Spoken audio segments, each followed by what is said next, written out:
সমস্ত প্রশংসা সেই মহান রব্বুল আলামিনের জন্য, যার অশেষ মেহেরবানিতে আমরা আজকের এই জুমার দিনে জুমার সালাত আদায়ের উদ্দেশ্যে এই মসজিদে উপস্থিত হতে পেরেছি।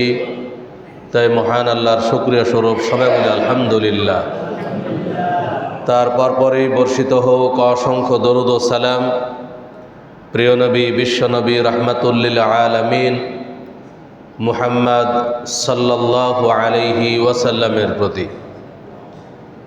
সম্মানিত উপস্থিতি, আল্লাহ তাআলা মানব জাতিকে আশরাফুল মাখলুকাত তথা সৃষ্টির শ্রেষ্ঠ জীব হিসেবে দুনিয়াতে পাঠিয়েছেন এবং মানব জাতির সার্বিক জীবন সুষ্ঠুভাবে পরিচালনার জন্য ইসলামকে একমাত্র দিন হিসেবে মনোনীত করেছেন। সেই ইসলামের যাবতীয় বিধিবিধান আল্লাহ তাআলা ওহী মারফত নবী মুহাম্মদ সাল্লাল্লাহু আলাইহি ওয়াসাল্লামের উপরে নাজিল করেছেন। সেই ওহীর বিধান কিভাবে আমরা বাস্তবায়ন করব, তা বাস্তবে প্র্যাকটিক্যালি দেখিয়ে দেওয়ার জন্য, বুঝিয়ে দেওয়ার জন্য আল্লাহ তাআলা নবী মুহাম্মদ সাল্লাল্লাহু আলাইহি ওয়াসাল্লামকে আমাদের মাঝে নবী হিসেবে, রাসূল হিসেবে প্রেরণ করেছিলেন। তিনি এসে আমাদেরকে দেখিয়ে দিয়েছেন কিভাবে আমরা ইসলামের বিধান বাস্তবায়ন করব। ইসলাম আমাদের জন্য মনোনীত দিন হিসেবে, আল্লাহ ইসলামকে দিন হিসেবে মনোনীত করে ঘোষণা দিচ্ছেন, ওয়ামান ইয়াবতাগি গায়রাল ইসলামে দীনান ফালান ইউকবালা মিন। যে ব্যক্তি ইসলামকে বাদ দিয়ে অন্য কোনো দিন অন্বেষণ করবে, তার কোনো কিছুই কবুল করা হবে না। ওয়া হুয়া ফিল আখিরাতি মিনাল খাসিরিন। যদি অন্য কোনো দিন কেউ তালাশ করে, তাহলে সে ক্ষতিগ্রস্তদের অন্তর্ভুক্ত হবে। তাহলে ইসলামকে মানতে হবে, মানার মতোই মানতে হবে।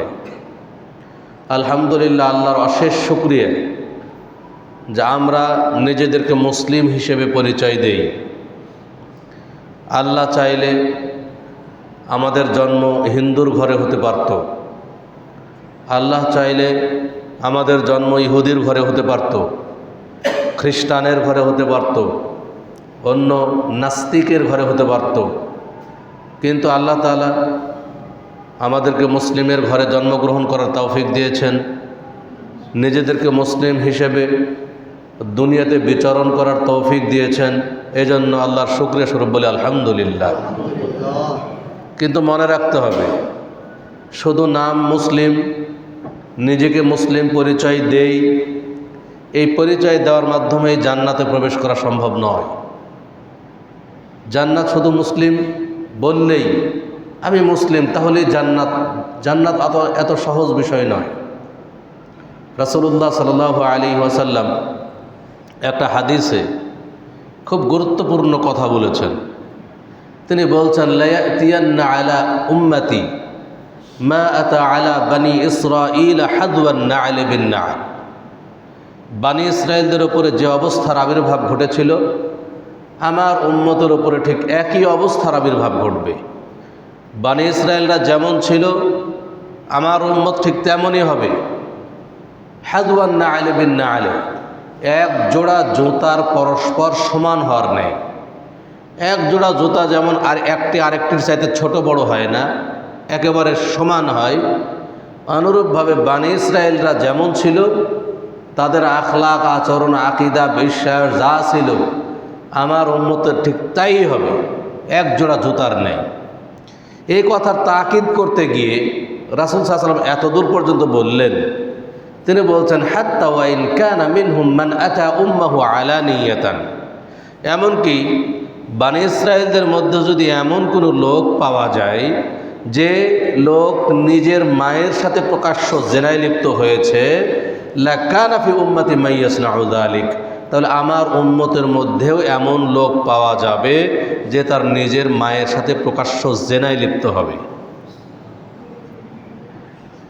ওয়া ইন্না বানি ইসরাঈল তাফাররাকাত আলা 72 মিল্লাতান। এরপরে রাসূল সাল্লাল্লাহু আলাইহি ওয়াসাল্লাম বলছেন যে বানি ইসরায়েলরা বিভক্ত হয়েছিল 72টি দলে।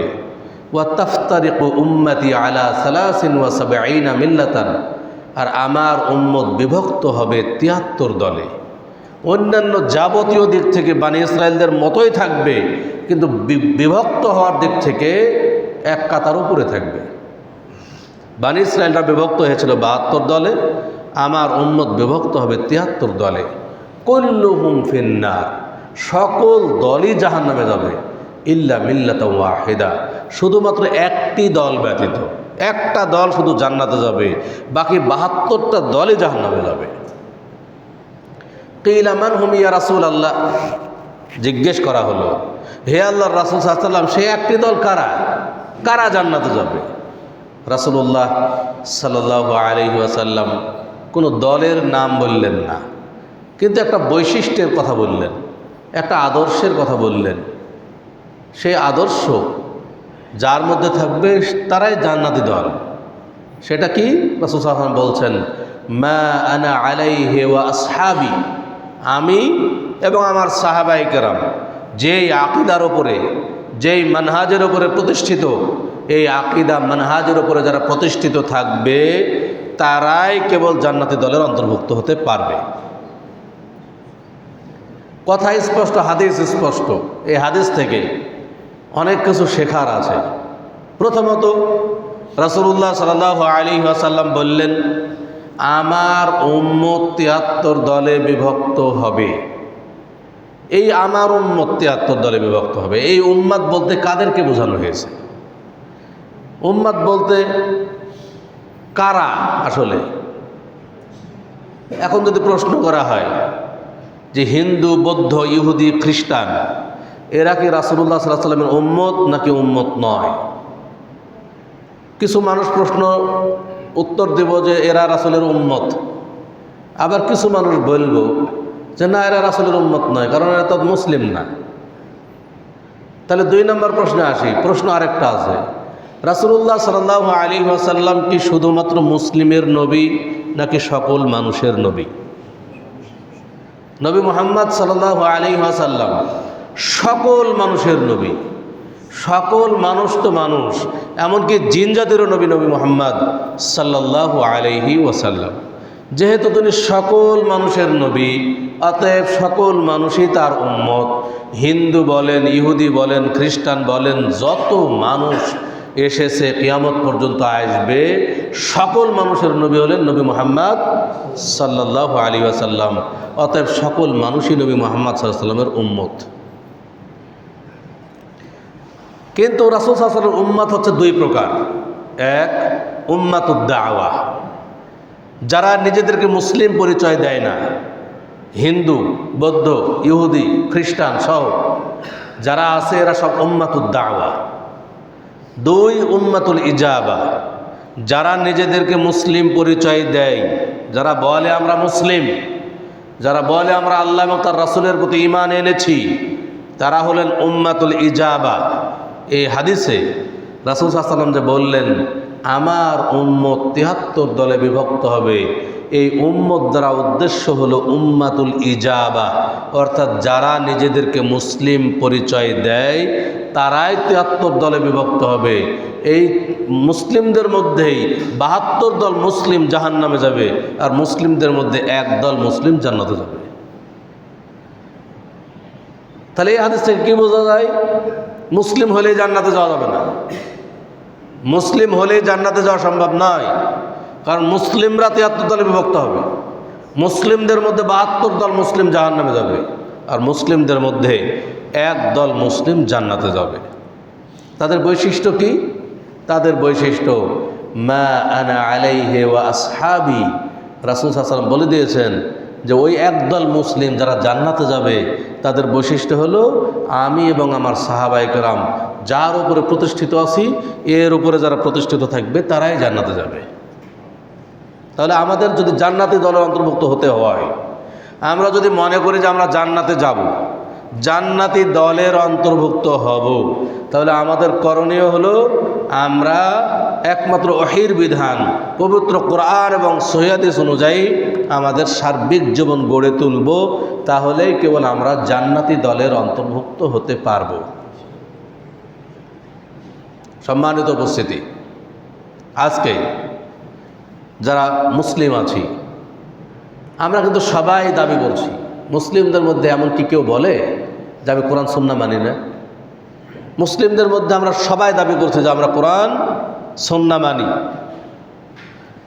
নিজেদেরকে সবচেয়ে বেশি ক্লিয়ারেন্স দিচ্ছি, নিজেদেরকে সবচেয়ে বেশি সবাই যার যার তরফ থেকে নিজেদেরকে হাইলাইট করছে যে আমরাই সঠিক, আমরা কোরআন হাদিস মানি, আমরাই কোরআন হাদিসের উপরে আছি। এই দাবি কিন্তু সবারই। মুসলিমদের মধ্যে এমন কাউকে পাবেন না যে বলছে যে না আমরা যা আছি তাতে আমরা কোরআন হাদিসের উপরে নাই। এই কথা যদি তারা বলতো আর বুঝতো তাহলে তো অবশ্যই কোরআন হাদিসের উপর ফিরে আসতো। তাহলে সমস্যা কোন জায়গায়? আজকে দেখেন মুসলিমদের দিকে যদি লক্ষ্য রাখা যায় তাহলে মুসলিমরা একটা কোরআনই পড়ছে। সারা বিশ্বের যত মুসলিম আছি তাদের হাতে যে কোরআন আছে, আল্লাহ যে কোরআন নাজিল করেছেন, এই একটাই কোরআন আমরা পড়ছি, একটা হরফও আলাদা নয়। সারা বিশ্বের যত মুসলিম আছি সবাই কিন্তু একজনকেই নবী হিসেবে মেনেছি, নবী হিসেবে তার প্রতি ঈমান এনেছি, নবী মুহাম্মদ সাল্লাল্লাহু আলাইহি ওয়াসাল্লাম। সবার নবীও কিন্তু আলাদা নয়। সারা বিশ্বের যত মুসলিম আছি সবার হাতে যে হাদিসের গ্রন্থগুলো আছে, বুখারী, মুসলিম, আবু দাউদ, তিরমিজি, নাসাই, ইবনু মাজাহ সহ আরও যত হাদিসের গ্রন্থ আছে সবগুলো কিন্তু একই গ্রন্থ আছে, একই কিতাবে আমরা কিন্তু পড়ছি সবাই।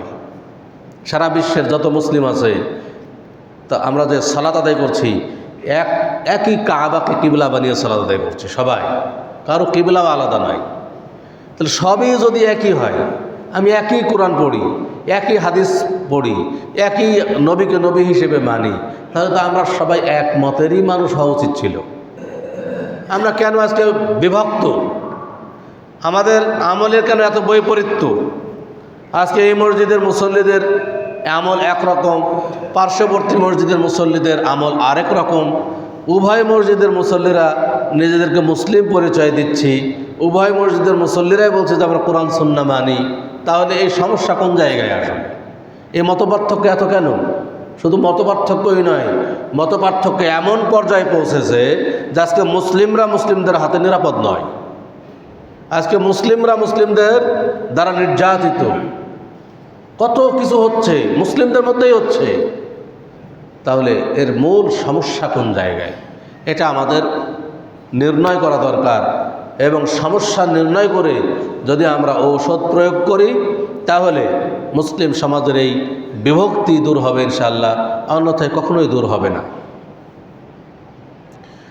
সমস্যা বেশ কিছু সমস্যা আছে, তার মধ্যে প্রধান মেন সমস্যা যেটা আমি মনে করি প্রধানতম সমস্যা, সবচাইতে বড় সমস্যা হলো আমরা নিজেদের মন মতো ইসলামকে বোঝার চেষ্টা করি আর মন মতো ইসলামকে মানার চেষ্টা করি। আমরা আমাদের ওপরে ইসলামকে আল্লাহ তাআলা দিন হিসেবে মনোনীত করলেন, ইসলামের বিধিবিধান আল্লাহ নাজিল করলেন, নবী মুহাম্মদ সাল্লাল্লাহু আলাইহি সাল্লামকে আল্লাহ দায়িত্ব দিলেন। আল্লাহ বলছেন ওয়া আনজালনা ইলাইকা যিকরা লিতুবাইয়িনা লিন-নাস মা নুযিলা ইলাইহিম। আমি তোমার উপরে কোরআন নাজিল করেছি, তুমি এই কোরআনকে ব্যাখ্যা বিশ্লেষণ করে মানুষের মাঝে জানিয়ে দাও যে মানুষের উপরে কি কি বিধান নাজিল করা হয়েছে। তাহলে কোরআনের ব্যাখ্যা করার দায়িত্ব আল্লাহ তাআলা নবী মুহাম্মদ সাল্লাল্লাহু আলাইহি ওয়াসাল্লামকে দিলেন। এখন যদি আমরা প্রশ্ন করি একটা, আপনার বিবেক দিয়ে চিন্তা করবেন, আচ্ছা আমরা যদি ইসলামকে সঠিকভাবে বুঝতে চাই, আমরা যদি কোরআনকে সঠিকভাবে বুঝতে চাই, তাহলে আমাদের কি সর্বপ্রথম নবী মুহাম্মদ সাল্লাল্লাহু আলাইহি ওয়াসাল্লামের বুঝ অনুযায়ী বোঝা দরকার না? আমি যদি ইসলামকে সঠিকভাবে বুঝতে চাই, আগে দেখব যে নবী মুহাম্মদ সাল্লাল্লাহু আলাইহি ওয়াসাল্লাম কীভাবে বুঝেছিলেন, তার সাহাবায়ে কেরাম কীভাবে বুঝেছিলেন। আমি যদি ইসলামকে সঠিকভাবে মানতে চাই, আমাকে আগে দেখতে হবে যে নবী মুহাম্মদ সাল্লাল্লাহু আলাইহি ওয়াসাল্লাম এই বিধানটা কীভাবে পালন করেছিলেন এবং তার সাহাবায়ে কেরাম কীভাবে পালন করেছিলেন। আমি যদি তাদের বুঝ, তাদের পদ্ধতি গ্রহণ করি, তাহলে আমার ইসলামের বুঝ এবং ইসলামের পালন করার পদ্ধতি সঠিক হবে। আর যদি আমি মনে করি যে আমি কি কম বুঝি নাকি, আমি তো অনেক লেখাপড়া করেছি, আমি মদিনা ইউনিভার্সিটি ফারেক হয়ে এসেছি, আমি তো কম বুঝি না, আমি কেন অন্যের বুঝ নিতে যাব, আমি নিজেই ইসলাম বোঝার চেষ্টা করব। এইভাবে যদি আমি নিজেই ইসলাম বোঝার চেষ্টা করি, রাসূল সাল্লাল্লাহু আলাইহি ওয়াসাল্লাম কীভাবে বুঝলেন, সাহাবায়ে কেরাম কীভাবে বুঝলেন, তাদের সব বুঝকে উপেক্ষা করে নিজের মন মতো ইসলাম বুঝি, তাহলে নিজে পথভ্রষ্ট হব, মুসলিম সমাজে বিভক্তির সৃষ্টি হবে। এটাই হয়েছে। কিন্তু যেমন উদাহরণ দিলে বুঝবেন, আল্লাহ তাআলা পবিত্র কুরআন মাজিদ আয়াত নাজিল করলেন, মা কানা মুহাম্মাদুন আবা আহাদিম মির রিজালিকুম, মুহাম্মদ সাল্লাল্লাহু আলাইহি ওয়াসাল্লাম তোমাদের মধ্যেকার কোনো পুরুষের পিতা নন, ওয়ালাকিন রাসূলুল্লাহ, কিন্তু তিনি আল্লাহর রাসূল, ওয়া খাতামান নবিয়্যিন, এবং তিনি শেষ নবী। এই আয়াতে আল্লাহ তাআলা নবী মুহাম্মদ সাল্লাল্লাহু আলাইহি ওয়াসাল্লামকে সরাসরি শেষ নবী বলে ঘোষণা দিয়েছেন।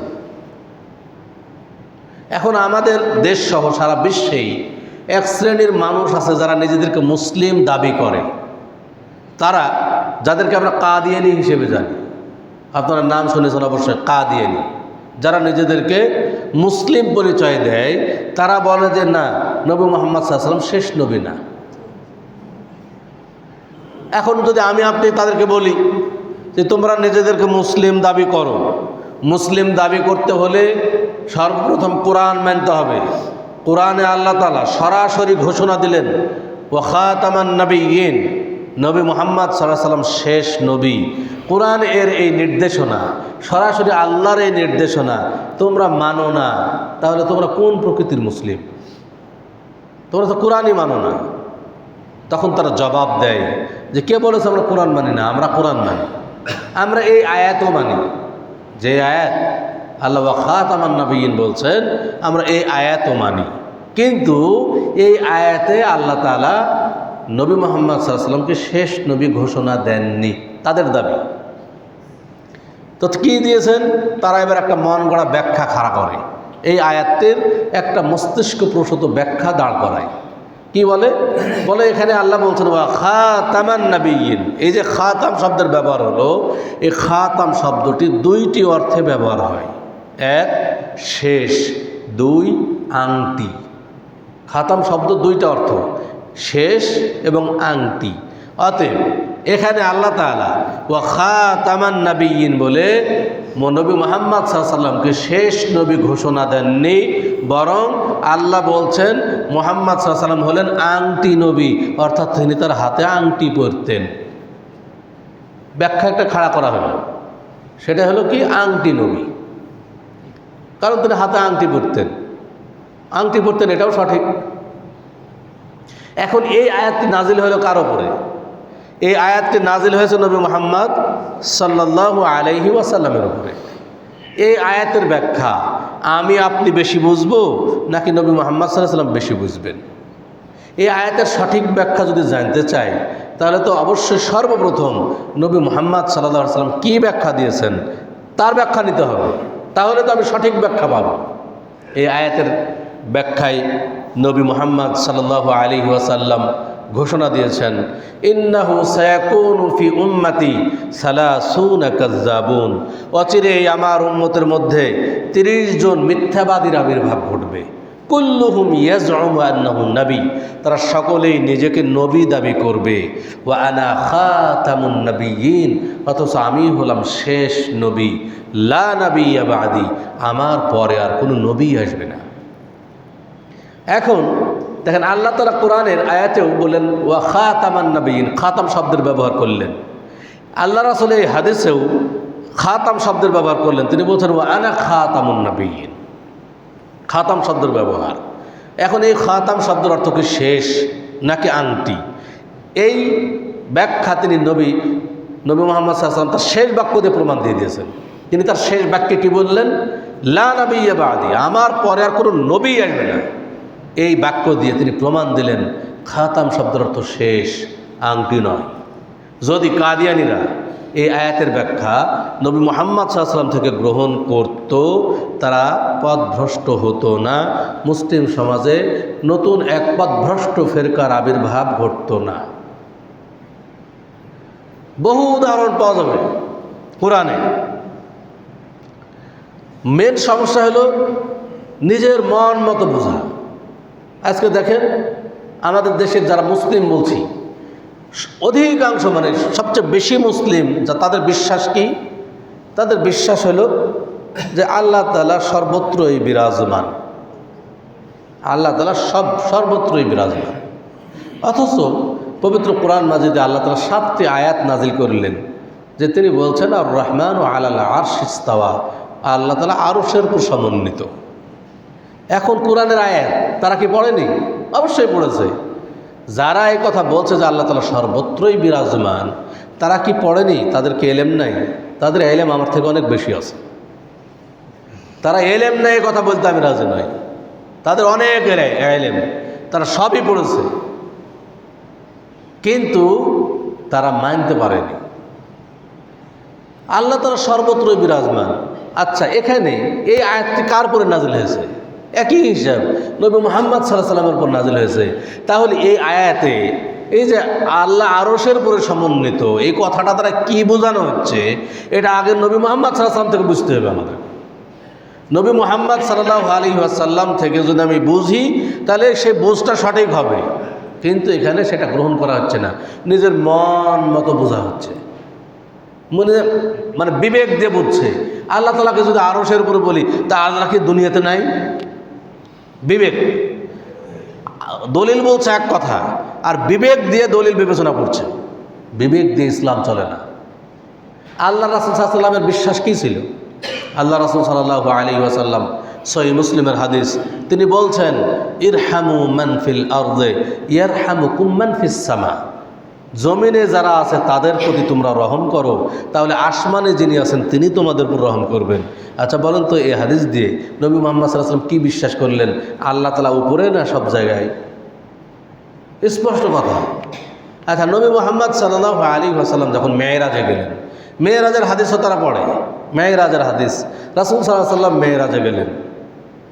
যখন মেরাজে গেলেন তখন তিনি প্রথমে আসমানে গেলেন, দ্বিতীয় আসমানে গেলেন, তৃতীয় আসমানে গেলেন, চতুর্থ আসমানে গেলেন, এরপর আস্তে আস্তে সপ্তম আসমানের উপরে উঠলেন, সিদরাতুল মুনতাহা পৌঁছলেন, তারপরে আল্লাহর সাথে কথোপকথন হলো। আচ্ছা, আল্লাহ তাআলা সর্বত্রই বিরাজমান যদি হয়, তাহলে সপ্তম আসমানের উপরে ওঠার দরকার কি? ওঠার কোনো প্রয়োজন আছে? সর্বত্রই বিরাজমান, প্রয়োজন নেই কোনো জায়গায় ওঠার। আবার দেখেন, আমাদের দেশে বলা হয় যে আল্লাহর রাসূলকে সৃষ্টি না করলে কোনো কিছুই সৃষ্টি করা হতো না। এই কথাটা কিন্তু খুব বহুল প্রচলিত একটা কথা। অথচ এই মেরাজের হাদিস আমরা পড়ছি সবাই, যত উলামায়ে কেরাম বলছে সবাই এই মেরাজের হাদিস পড়েছি। মেরাজের হাদিসে কি দেখেন, এই হাদিসের মধ্যে এর জবাব আছে, স্পষ্ট জবাব। মেরাজের হাদিসে রাসূল সাল্লাল্লাহু আলাইহি ওয়াসাল্লাম যখন প্রথম আসমানে গেলেন, তখন আদম আলাইহিস সালাতু ওয়াস সালামের সাথে দেখা হলো, সাক্ষাৎ হলো। তো নবী মুহাম্মদ সাল্লাল্লাহু আলাইহি ওয়াসাল্লামকে কে নিয়ে যাচ্ছিলেন? জিবরিল আলাইহিস সালাতু ওয়াস সালাম। জিবরিল আলাইহিস সালাতু ওয়াস সালাম আদম আলাইহিস সালামের সাথে মুহাম্মদ সাল্লাল্লাহু আলাইহি ওয়াসাল্লামের পরিচয় করাচ্ছেন প্রথম আসমানে গিয়ে। মুহাম্মদ সাল্লাল্লাহু আলাইহি ওয়াসাল্লামকে বলছেন, আদম আলাইহিস সালামকে দেখিয়ে দিয়ে তিনি বলছেন যে হাযা আবুকা আদম। মুহাম্মদ সাল্লাল্লাহু আলাইহি ওয়াসাল্লামকে বলছেন ইনি হচ্ছেন আপনার পিতা আদম আলাইহিস সালাতু ওয়াস সালাম। ফাসাল্লিম আলাইহি, আপনাকে সালাম করুন। নবী মুহাম্মদ সাল্লাল্লাহু আলাইহি ওয়াসাল্লাম সালাম দিলেন। তখন আদম আলাইহিস সালাম জবাব দিলেন কিভাবে? বলছেন, জবাব দিয়েছেন, দেওয়ার পর বলছেন মারহাবান বিল ইবনিস সালেহ ওয়ান নাবিয়্যিস সালেহ, হে আমার নেককার ছেলে এবং নেককার নবী, তোমাকে স্বাগত। দেখেন তো, এই হাদিসে একটাই হাদিস, এখানে আদম আলাইহিস সালামকে নবী মুহাম্মদ সাল্লাল্লাহু আলাইহি ওয়াসাল্লাম কী সম্বোধন করলেন? জিবরাইল আলাইহিস সালাম শিখিয়ে দিচ্ছেন, হাদা আবুকা আদম। আবুল মানে হচ্ছে পিতা, আবুকা মানে আপনার পিতা। ইনি হচ্ছেন আপনার পিতা আদম আলাইহিস সালাম। আর আদম আলাইহিস সালাম জবাব দিয়ে বলছেন মারহাবান বিল ইবনিস সালেহ, ইবন মানে হচ্ছে ছেলে, হে আমার নেককার ছেলে, তোমাকে স্বাগত। এখন যদি কেউ বলে যে আমি আমার পিতার আগে জন্মগ্রহণ করেছি, তাহলে বুঝতে হবে তার মাথায় সমস্যা। কেউ কখনো তো পিতার আগে জন্মগ্রহণ, পৃথিবীর সর্বপ্রথম মানুষ আদম আলাইহিস সালাতু ওয়াস সালাম, সব মানুষের পিতা হচ্ছেন আদম আলাইহিস সালাতু ওয়াস সালাম। আর ওখানে গিয়েও নবী মুহাম্মদ সাল্লাল্লাহু আলাইহি ওয়াসাল্লাম তাকে পিতা সম্বোধনই করলেন। সব কিছু পড়বে, পড়ার পর আবার বলবে যে না, নবী মুহাম্মদ সাল্লাল্লাহু আলাইহি ওয়াসাল্লামকে সৃষ্টি না করলে দুনিয়ার কোনো কিছুই সৃষ্টি হতো না। তাহলে এই যে নিজের বিবেক দিয়ে ইসলাম বোঝা, বিবেক দিয়ে ইসলাম বুঝলে চলবে না। ইসলাম বুঝতে হবে নবী মুহাম্মদ সাল্লাল্লাহু আলাইহি ওয়াসাল্লাম যেভাবে বুঝেছিলেন সেভাবে বুঝতে হবে। তার সাহাবায়ে কেরাম যেভাবে ইসলাম বুঝেছিলেন ঠিক সেইভাবে ইসলাম বুঝতে হবে। যদি সেগুলো বাদ দিয়ে নিজের মন মতো ইসলামকে বুঝি তাহলে নিজে পথভ্রষ্ট হব, মুসলিম সমাজে বিভক্তির সৃষ্টি হবে। এখন বর্তমান সময়ে নতুন আরেক ফিতনা। আমরা বলছি যে ইসলামকে যদি সঠিকভাবে জানতে চান, বুঝতে চান, তাহলে নবী মুহাম্মদ সাল্লাল্লাহু আলাইহি ওয়াসাল্লামের বুঝ অনুযায়ী বুঝতে হবে। এখন বর্তমানে একটা দল বের হয়েছে যারা বলছে যে কোরআন বোঝার জন্য হাদিসের দরকারই নেই, হাদিস মানারই প্রয়োজন নেই, কোরআন মানলেই যথেষ্ট। দেখেন কতভাবে কত ফিতনা। বর্তমান জামানা হলো ফিতনার জামানা, যেখানে হাদিস ছাড়া ইসলাম বোঝা সম্ভব নয়, যেখানে হাদিস ছাড়া কোরআন বোঝা কখনোই সম্ভব নয়, সেখানে বলে দেওয়া হচ্ছে যে হাদিস মানার দরকার নাই, কোরআন মানলেই যথেষ্ট। হাদিস এবং কোরআন দুটাই আল্লাহর ওহী। কেউ যদি দুটার কোনো একটাকে অস্বীকার করে সে কাফের হয়ে যাবে, স্পষ্ট কাফের, নিঃসন্দেহে কাফের হয়ে যাবে, সাবধান। কেউ যদি বলে যে হাদিস মানার প্রয়োজন নাই, এটা কুফরি, এটা কাফের হয়ে যাবে মানুষ। এই একটা দল যে আসবে কিয়ামতের আগে, এটা নবী মুহাম্মদ সাল্লাল্লাহু আলাইহি ওয়াসাল্লাম তার উম্মতকে সতর্ক করে গেছেন যে শেষ জামানায় একটা দল আসবে যারা বলবে হাদিস মানার দরকার নেই। তার স্পষ্ট বেশ কয়েকটা হাদিস আছে ব্যাপারে। রাসূলুল্লাহ সাল্লাল্লাহু আলাইহি ওয়াসাল্লাম দেখেন হাদিস, তার সতর্কবাণী তিনি বলছিলেন, তার জীবদ্দশাতে বলে গেছেন, বলছে লাউল ফিয়ান্না আহাদাকুম মুত্তাকিআন আলা আরিকাতিহি, আমি যেন তোমাদের কাউকে এমন না দেখি যে তার গদিতে, তার সোফায় ঠেস দিয়ে বসে থাকবে, ওয়ায়াতিহিল আমরু মিন আমরি মিম্মা আমারতু বিহি আও নাহাইতু আনহু, এমত অবস্থায় যখনই আমার কোনো আদেশ বা আমার কোনো নিষেধ তার কাছে পৌঁছবে, কেউ যখন এসে বলবে এটা নবী মুহাম্মদ সাল্লাল্লাহু আলাইহি ওয়াসাল্লাম আদেশ করেছেন, এটা নবী মুহাম্মদ সাল্লাল্লাহু আলাইহি ওয়াসাল্লাম নিষেধ করেছেন, এমন কোনো হাদিস যখন তার কাছে পৌঁছবে, তখন সে বলবে, ফায়াকুল, তখন সে বলবে লা নাদরি, এগুলো আমরা জানি না, মা ওয়াজাদনা ফি কিতাবিল্লাহ ইত্তাবানা, আমরা আল্লাহর কিতাব কোরআনে যা পাবো তাই মানবো, এর বাইরে আমরা মানতে রাজি নই। এই এমন যেন তোমাদের কাউকে না দেখে। দেখেন কত স্পষ্ট হাদিস যে এমন এক দল আসবে কিয়ামতের আগে যারা এই ধরনের কথা বলবে, তারা শুধু কোরআন মানতে চাইবে, হাদিস মানতে চাইবে না। এই সতর্কবাণী রাসূলুল্লাহ সাল্লাল্লাহু আলাইহি ওয়াসাল্লাম করেছেন। অতএব আমাদের সাবধান থাকতে হবে। বর্তমানে আমাদের বহু যুব সমাজের মাঝে এই দাওয়াত প্রচারিত হয়েছে এবং খুলনাতেই এই সমস্ত বিভ্রান্ত পথভ্রষ্ট ফেরকা তাদের দাওয়াতি কাজ চলছে। খুলনাতে, খুলনা শহরেই তাদের কোনো নেতৃস্থানীয় লোকও আছে, আপনারা হয়তোবা চেনেন। সাবধান থাকতে হবে, তারা আমাদের ঈমানকে যেন নষ্ট না করতে পারে। হাদিসকে ছাড়া কোরআন মানা কখনোই সম্ভব নয়। হাদিস ছাড়া ইসলামের কোনো বিধানই মানতে পারবেন না। যেমন যদি উদাহরণ দেই, আমরা যে কোরআন পড়ি, আচ্ছা কোরআন যে পড়ি, কোরআনের অনুবাদ তো আমরা বুঝতে চাই যে কোরআনে আল্লাহ কি বলছেন। আচ্ছা কোরআনের অনুবাদ আপনি কি দিয়ে বুঝেন? কীভাবে অনুবাদ করেন যে আলহামদুলিল্লাহ মানে সমস্ত প্রশংসা আল্লাহর জন্য, এটা কীভাবে বুঝলেন? তাহলে কীভাবে বুঝলেন কি করে? যে এইটা কিছু ডিকশনারি, বাংলা আরবি টু বাংলা ডিকশনারি তৈরি হয়েছে। যারা আহলুল লুগাত তারা এই ডিকশনারিতে এটা লিখতেছেন যে আলহামদু মানে হচ্ছে সমস্ত প্রশংসা। এবার এই ডিকশনারির অনুবাদ দিয়ে আপনি কোরআনের অনুবাদ করছেন। আচ্ছা এই ডিকশনারি কি কোরআনে এসেছে? ডিকশনারি তো কোরআনে আসেনি। তা আপনি মানুষের তৈরি, যারা মানুষ তৈরি করেছে যে ডিকশনারি, সে মানুষের তৈরি অভিধান দিয়ে, ডিকশনারি দিয়ে আপনি কোরআন বুঝতে চাচ্ছেন, বুঝছেন, তার অনুবাদ করছেন, অথচ আল্লাহর রাসূলের ওহী হাদিস, সেই হাদিস দিয়ে আপনি ইসলাম বোঝেন না, সেই হাদিস আপনার মানতে ভালো লাগে না। মানুষের তৈরি ডিকশনারি আপনি ঠিকই মানছেন, অথচ আল্লাহর রাসূলের হাদিস, যেটা আল্লাহর ওহী, সেটা আপনার মানতে পছন্দ হয় না। আল্লাহ বলছেন আকিমিস সালাত, সালাত কায়েম করো। আচ্ছা, সালাত আদায়ের পদ্ধতি কি হবে এটা আপনি কোনো কোরআনে পাবেন? কোরআন দিয়ে আপনি 1 রাকাত সালাত আদায় করতে পারবেন? সালাতের প্রথমে আমরা রফুল ইয়াদাইন করছি, কোরআনে আছে। বুকের উপর হাত বাঁধছি, কোরআনে আছে? কোরআনে নাই। তাহলে এটা পাবো কোথায়? হাদিসে। হাদিসে সালাতের পরিপূর্ণ পদ্ধতি বর্ণনা করা হয়েছে। আল্লাহ রাসূল কোরআনে এসেছে রুকু করার কথা। আচ্ছা, রুকু, ফারকাউ মা'আর রাকিঈন, তোমরা রুকুকারীদের সাথে রুকু করো, আসছে কোরআনে। আচ্ছা, রুকু করার সময় আপনাকে মাথা পিঠ নিচে নামাইতে হবে এবং হাঁটুতে হাত দিয়ে ধরতে হবে, এই পদ্ধতি আপনি কোরআনে কোথায় পেলেন? আমি যদি বলি যে আমি এইভাবে রুকু করব না, আমি উল্টা মুখ রুকু দেবো, দিয়ে আমি বলবো যে কোরআন দিয়ে আপনি বলেন যে এটা এইভাবে রুকু করা যাবে না, কোরআন দিয়ে আপনার বোঝান তো দেখি আমাকে। আমি সামনের দিকে না ঝুঁকে পেছনের দিকে ঝুঁকবো, দিয়ে বলবো এইভাবে আমি রুকু করব। এখন আপনি আমাকে কোরআন দিয়ে প্রতিবাদ করবেন, বাধা দিবেন যে এইভাবে রুকু করা যাবে না, পারবেন? কোন জায়গা দিয়ে পারবেন? হাদিস দিয়ে। আপনি পারবেন তখন যে না, হাদিসে এইভাবে রুকু করতে বলা হয় নাই। আপনি সিজদা কথা কোরআনে এসছে। আচ্ছা, সিজদা যে আপনাকে দিতে হবে, কপাল নাক সব মাটিতে লাগাইতে হবে, হ্যাঁ, তো এই সুন্দর পদ্ধতি সিজদার, এটা আপনি কোরআনে কোথায় পেয়েছেন? হাদিসে আসেনি সিজদার বর্ণনা যে তোমরা সিজদা দেওয়ার সময় তোমাদের 7টি হাড্ডি মাটিতে ঠেকে থাকবে, হ্যাঁ, এমনভাবে কোনোই যেন মাটিতে না থাকে, এবং এমন প্রশস্ত সিজদা হবে যে তোমার পেটের নিচ দিয়ে একটা ছাগলের বাচ্চা যেন অনায়াসে যাতায়াত করতে পারে। এই যে সিজদার একটা সুন্দর পদ্ধতি, এটা কি আপনি হাদিসে পাবেন? কিয়ামত পর্যন্ত খুঁজলে আপনি এই হাদিসে কোরআনে পাবেন? কোরআনে তো পাবেন না, এগুলো সব হাদিসে আছে। অর্থাৎ হাদিস ছাড়া আপনি কোনো বিধানই পালন করতে পারবেন না।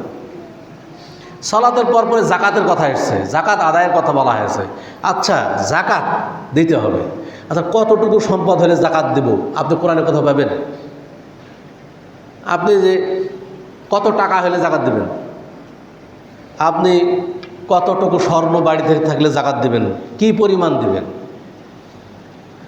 কতটুকু রৌপ্য বাড়িতে থাকলে জাকাত দিবেন, কি পরিমাণ দিবেন, কতটুকু শস্য আপনার চাষ করলে আপনার বাড়িতে আসলে আপনি তার জাকাত আদায় করবেন, কি পরিমাণ দিবেন, কোন কোন শস্যের জাকাত দিবেন, আপনি কোনো কিছুই তো আপনি কোরআনে পাবেন না। এগুলো সব পাবেন হাদিসে। কোরআন হলো একটা মূলনীতি দিয়ে দেওয়া হয়েছে এবং এই কোরআনের ব্যাখ্যা করা হয়েছে হাদিসের মাধ্যমে। আল্লাহ রাসূল সাল্লাল্লাহু আলাইহি সাল্লামের কাছে ওহী এসে জানিয়ে দিয়েছেন, ওহী মারফত তাকে জানিয়ে দেওয়া হয়েছে যে কীভাবে এগুলো বাস্তবায়ন হবে। অথচ আমরা বর্তমান জামানায় কিছু মানুষ আমাদের কাফের বানানোর মিশন নিয়ে কাজ করতেছে। কিভাবে ওহির বিধান হাদিসকে অস্বীকার করে একটা মানুষ কুফরিতে যাবে, সেই মিশন নিয়ে কাজ করছে। আর আমাদের অনেক যুবক সেটাই ভালো মনে করছে, ওইদিকে চলে যাচ্ছে। সাবধান, আমাদের ইসলাম বুঝতে হবে রাসূলুল্লাহ সাল্লাল্লাহু আলাইহি ওয়াসাল্লামের বুঝ অনুযায়ী, সাহাবায়ে কেরামের বুঝ অনুযায়ী। রাসূল সাল্লাল্লাহু আলাইহি ওয়াসাল্লাম যেভাবে পালন করেছেন, সাহাবায়ে কেরাম যেভাবে তা বুঝেছেন পালন করেছেন, সেইভাবে আমাদের পালন করতে হবে।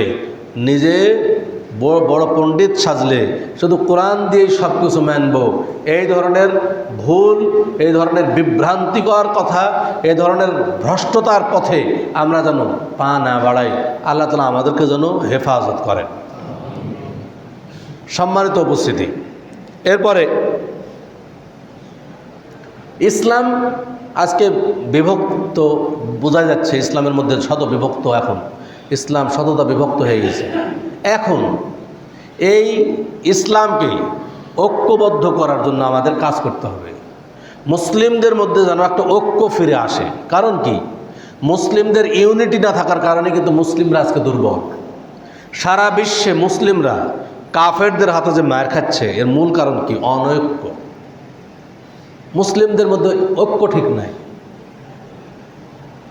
এই ঐক্য ফিরিয়ে আনার জন্য আমাদের করণীয় কি? কি করতে হবে আমাদের?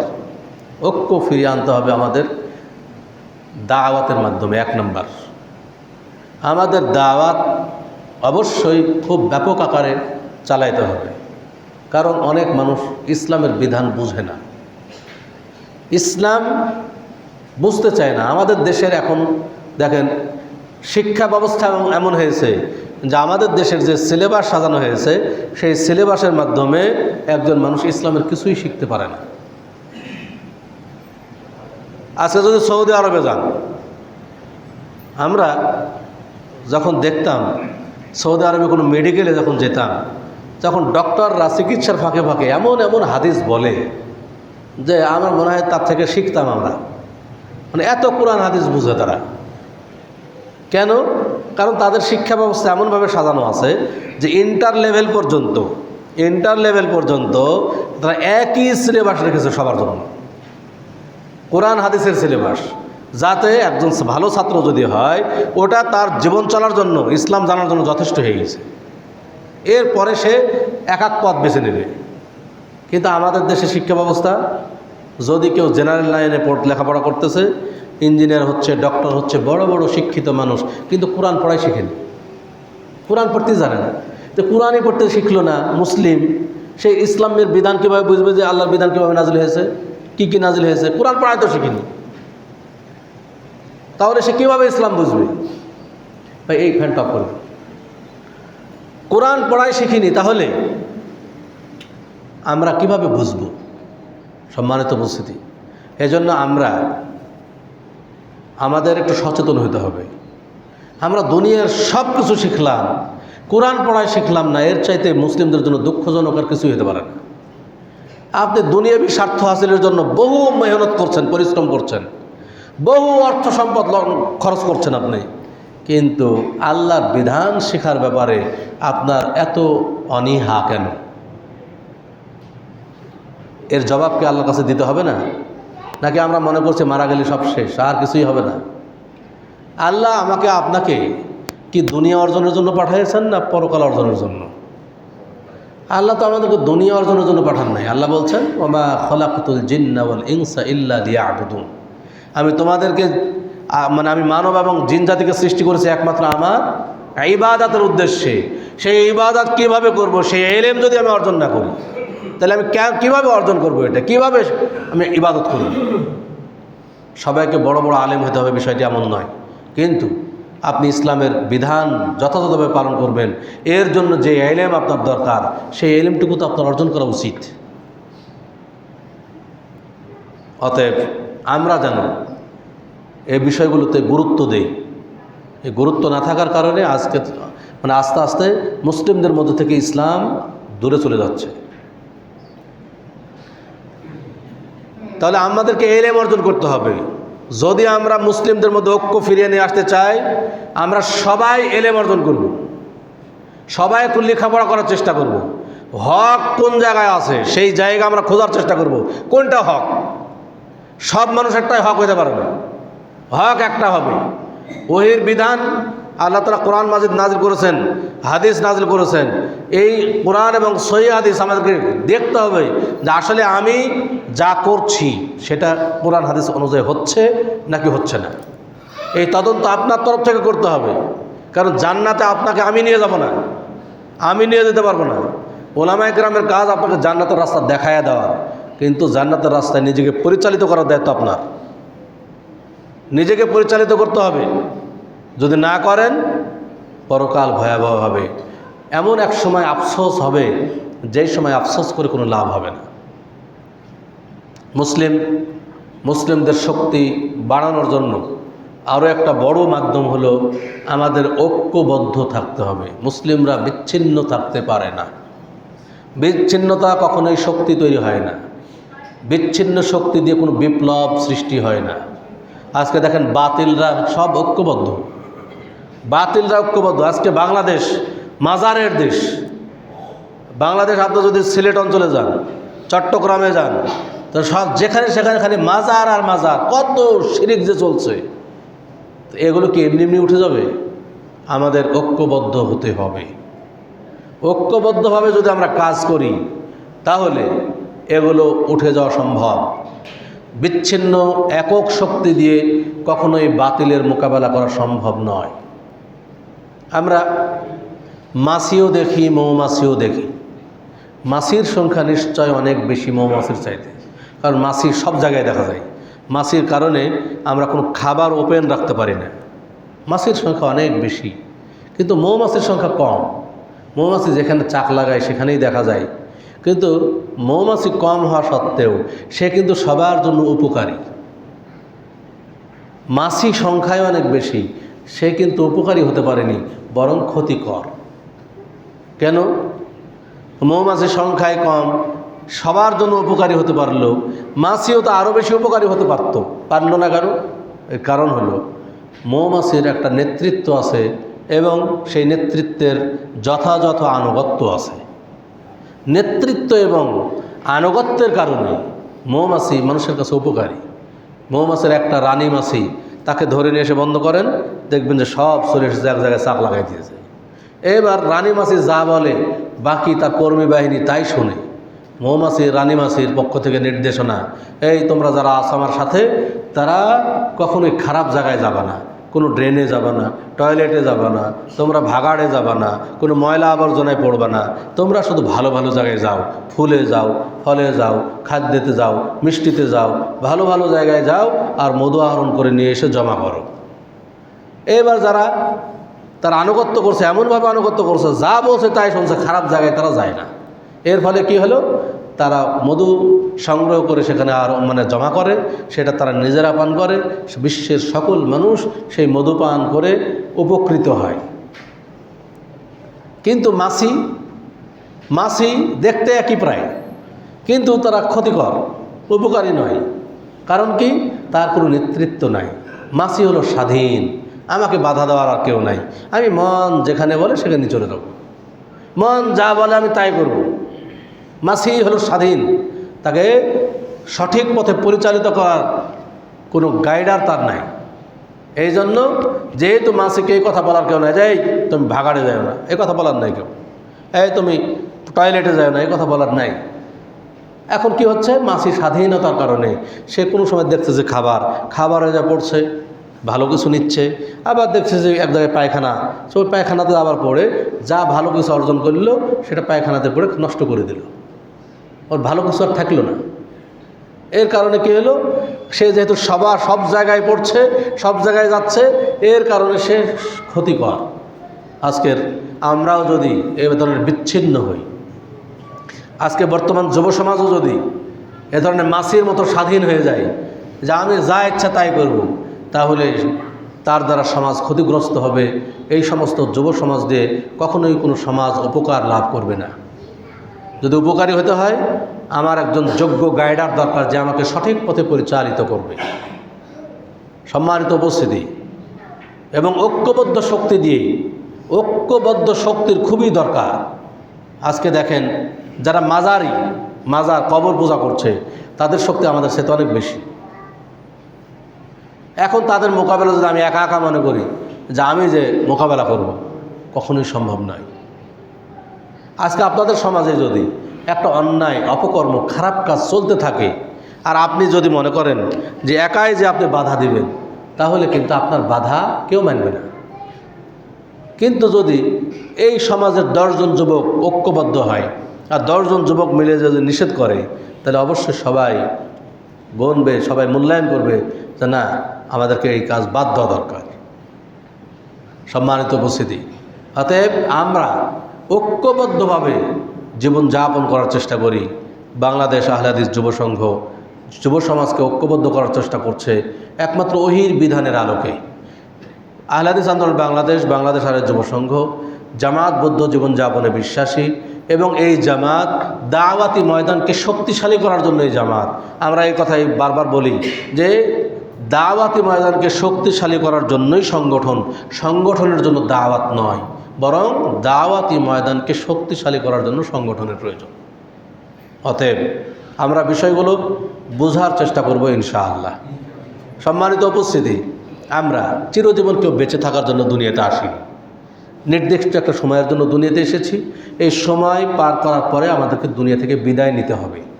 কেউ যেন আমরা মনে না করি যে আমরা অনন্তকাল জীবন লাভ করব। জি না, কখনোই সম্ভব নয়। সবাই মারা গেছে, আমাদের বাপ চাচা দাদা দাদি নানা নানি সব মারা গেছে। আস্তে আস্তে আমিও মারা যাব। তাদেরকে আমরা যেমন দাফন করেছি, আনুষ্ঠানিকভাবে তাদেরকে বিদায় দিয়েছি জানাজার সালাতের মাধ্যমে, আমারও একদিন জানাজার সালাত হবে, আমাকেও আনুষ্ঠানিকভাবে বিদায় দেওয়া হবে। বিদায় হওয়ার আগে দুনিয়াতে এমন কিছু করে যায় যা আমার জন্য পরকালে জান্নাতের কারণ হবে। দুনিয়া তো আমাকে দুনিয়া অর্জনের জন্য আল্লাহ পাঠাননি, এমন কিছু করি যেটা পরকালে আমার জন্য কাজে লাগবে। কারণ পরকাল হচ্ছে স্থায়ী জীবন। রাসূলুল্লাহ সাল্লাল্লাহু আলাইহি সাল্লাম দুনিয়ার পরকালের উদাহরণ দিচ্ছেন এবং এমনভাবে তিনি বলছেন, মাদ দুনিয়া ফিল আখিরাহ, পরকাল আর দুনিয়ার উদাহরণ হচ্ছে এমন, মা ইয়াজআলু আহাদুকুম ইসবাহু ফিল ইয়াম, যে তোমাদের মধ্যে যদি কোনো ব্যক্তি তার এই শাহাদাত আঙ্গুলি বিশাল সমুদ্রের মাঝখানে ডুবিয়ে দেয়, ফালিয়ানজুর বিমা ইয়ারজি, সে সমুদ্র থেকে তার আঙ্গুলি উঠিয়ে দেখুক যে তার আঙ্গুলিতে কতটুকু পানি লেগে আছে। রাসূল সাল্লাল্লাহু আলাইহি ওয়াসাল্লাম বোঝাতে চাচ্ছেন যে এই আঙ্গুলিতে বিশাল সমুদ্র হচ্ছে পরকাল, আর আঙ্গুলিতে লেগে থাকা এক ফোঁটা পানি এটা হচ্ছে দুনিয়া। বিশাল সমুদ্রের পানি যদি একদিকে রাখা হয় আর আঙ্গুলিতে লেগে থাকা এক ফোঁটা পানি যদি আরেকদিকে রাখা হয়, এই এক ফোঁটা পানির কি কোনো মূল্য থাকবে? কোনোই মূল্য থাকবে না। একদিকে বিশাল সমুদ্র, আরেকদিকে এক ফোঁটা পানি, এক ফোঁটা পানির কোনোই মূল্য নেই। অনুরূপভাবে বিশাল সমুদ্র হচ্ছে পরকাল আর এক ফোঁটা পানি হচ্ছে দুনিয়া। আমরা দুনিয়ার মানুষ এই এক ফোঁটা পানি নিয়ে কাড়াকাড়ি করছি, এক ফোঁটা পানির পেছনেই ছোটাছুটি করছি, অথচ বিশাল সমুদ্র আমাদের সামনে বিদ্যমান, সেই দিকে আমরা খুব কম মানুষই দৌড়াচ্ছি। আমাদের উচিত ছিল বিশাল সমুদ্রের দিকে যাওয়া, তাহলে অনেক কিছু লাভ করতে পারতাম, কিন্তু আমরা না, আমাদেরকে এই এক ফোঁটা পানি নিয়ে কাড়াকাড়ি করতে হবে, এখানে অনেক কিছু অর্জন করতে হবে, বাড়ি গাড়ি সব কিছুর মালিক হতে হবে। অথচ আপনি বাড়ি গাড়ির মালিক হলেন, অনেক কিছু করলেন, যখনই আপনার শ্বাস বন্ধ হয়ে যাবে আপনার সব কিছু রেখে দিয়ে দুনিয়া থেকে বিদায় নিয়ে চলে যেতে হবে। আপনার যারা ওয়ারিস হবে তারা বলবে, আপনাকে দাফন করার পরেই তারা এসে মারামারি লাগবে, ও বলবে ওটা আমি নেব, ও বলবে ওটা আমি নেব। এই তো দুনিয়া, এর চাইতে বেশি কিছু না। তাহলে আমরা এমন কিছু করে যাই আমাদের সম্পদ থেকে, এমন কিছু করে যাই যেটা আমার পরকালে স্থায়ী কিছু কর্মসূচি গ্রহণ করি, যেটা আমার আমল নামায় আমলের খাতায় যোগ হতে থাকবে, এমন কিছু করে যায় দুনিয়াতে। কারণ আমার মৃত্যুর পরে আমার সন্তান আমার জন্য কিছু করবে কিনা আল্লাহই ভালো জানে। আমার মৃত্যুর পরে আমার সন্তানরা বলবে না কখনোই যে আমার বাবা 1 কোটি কোটি টাকার সম্পদ রেখে গেল, তো 1000 টাকার একটা নোট কবরে দেয়, কথা বলবে না। কারণ কি, এটা কোনো লাভ নাই, বেকার, নষ্ট হয়ে যাবে কবরে দিলে, কিছুই বলবে না। অতএব আমার সম্পদ, আমি যতদিন বেঁচে আছি এই সম্পদ থেকে নিজেই কিছু করে যাই, কিছু দান করি আল্লাহর রাস্তায়। রুজি দিয়েছেন আল্লাহ, আল্লাহ নিজে বলছেন যে আমি তোমাদেরকে যে রিজিক দিয়েছি সেই রিজিক থেকে আমার রাস্তায় দান করো। আমার যত সম্পদ আছে সেটা কি আমার? আল্লাহ যদি না দেন আমি 1 টাকা ইনকাম করতে পারবো? কিছুই করতে পারবো না। সব কিছু আল্লাহ দিয়েছেন। আল্লাহর দেওয়া সম্পদ আল্লাহর রাস্তায় যদি কিছু ব্যয় করি, এর বিনিময়ে যদি আল্লাহ খুশি হন, তাহলে আমার সম্পদে বরকত হবে না? হবে। এজন্য আল্লাহর সম্পদ আল্লাহর রাস্তায় ব্যয় করি। কখনো যেন আমরা মনে না করি এটা আমার সম্পদ, জি না, আমার কোনো কিছুই নেই, কোনো কিছুই আমার না, সব কিছু আল্লাহর। এই কথা ভাবাই ঠিক নয় যে এটা আমার, এটা আমার, সব কিছু আল্লাহর।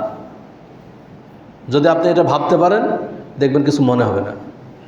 সম্পদ কোনো কিছুই না। আমার তো মনে হয় যে টাকা মনে হয় সবচেয়ে সস্তা জিনিস দুনিয়াতে যদি সবচেয়ে সস্তা জিনিস বলে সেটা হলো টাকা। টাকার মতো সস্তা জিনিস আর কিছুই নেই। টাকা সবার হাতে আছে, সবার হাতে আছে, মুসি মেথর যা বলেন সবার হাতে টাকা পয়সা আছে। অতএব এই টাকাকে এত মূল্যায়ন আমরা না করি, পরকালীন জীবনকে মূল্যায়ন করতে হবে। পরকালীন জীবনে যদি সুখ লাভ করতে পারি সেটা আসল সুখ। কারণ আল্লাহ তাআলা পবিত্র কোরআন মাজিদে ঘোষণা দিচ্ছেন, ফামান যুহজিহা আনিন নার, কিয়ামতের দিন যাকে জাহান্নাম থেকে দূরে রাখা হবে, ওয়া উদখিলাল জান্নাতা, এবং জান্নাতে প্রবেশ করানো হবে, ফাকাদ ফাজ, সে ব্যক্তি হবে সফল কাম। দুনিয়াতে যদি আমি আপনি কোটি কোটি টাকার মালিক হই আর কিয়ামতের দিন যদি জান্নাতে প্রবেশ করতে না পারি, আমার আপনার সাথে ব্যর্থ মানুষ আর কেউ থাকবে না। আর দুনিয়াতে যদি আমি আপনি নিঃস্ব হই আর কিয়ামতের দিন জান্নাতে প্রবেশ করতে পারি, তাহলে আমি আপনি সবচেয়ে বড় সফল কাম।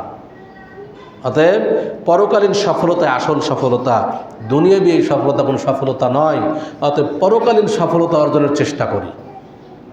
আমরা দুনিয়ার এই ক্ষণস্থায়ী জীবনে সুখ লাভের জন্য এত মেহনত করছি, কিন্তু পরকালীন জীবন চিরস্থায়ী জীবনে সুখ লাভের জন্য কতটুকু সময় ব্যয় করছি, কতটুকু মেহনত করছি, কতটুকু অর্থ ব্যয় করছি, নিজেকে প্রশ্ন করি, নিজের কাছে এর উত্তর আছে। আল্লাহ তাআলা আমাদের সকলকেই এই বুঝগুলো দান করুন। আল্লাহ তাআলা আমাদের সকলকেই প্রকৃত মুসলিম হিসেবে দুনিয়াতে বেঁচে থাকার তৌফিক দান করুন। আল্লাহ তাআলা আমাদের সকলকেই জান্নাতুল ফিরদাউসের অধিবাসী হওয়ার তৌফিক দান করুন।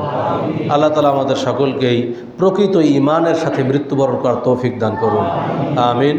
পরিশেষে আগামী 28 এবং 29 আগস্ট, এই মাসেরই 28, 29 তারিখে কর্মী সম্মেলন 2025 আহলে হাদিস আন্দোলন বাংলাদেশ এর উদ্যোগে আয়োজিত হবে রাজশাহী নওদাপাড়াতে। আপনারা সবাই আমন্ত্রিত সেখানে। সেই কর্মী সম্মেলনে আপনারা সবাই আসবেন ইনশাল্লাহ। এবং সেই কর্মী সম্মেলন উপলক্ষে আমাদের ভাইয়েরা আপনাদের কাছে সাহায্যের আবেদন করছে। আপনারা অবশ্যই যার যতটুকু সামর্থ্য আছে সেই সামর্থ্য অনুযায়ী আপনারা সাহায্য করবেন। এই দাওয়াত এবং এই আবেদন রেখেই আজকের খুতবা এখানে ইতি টানছি।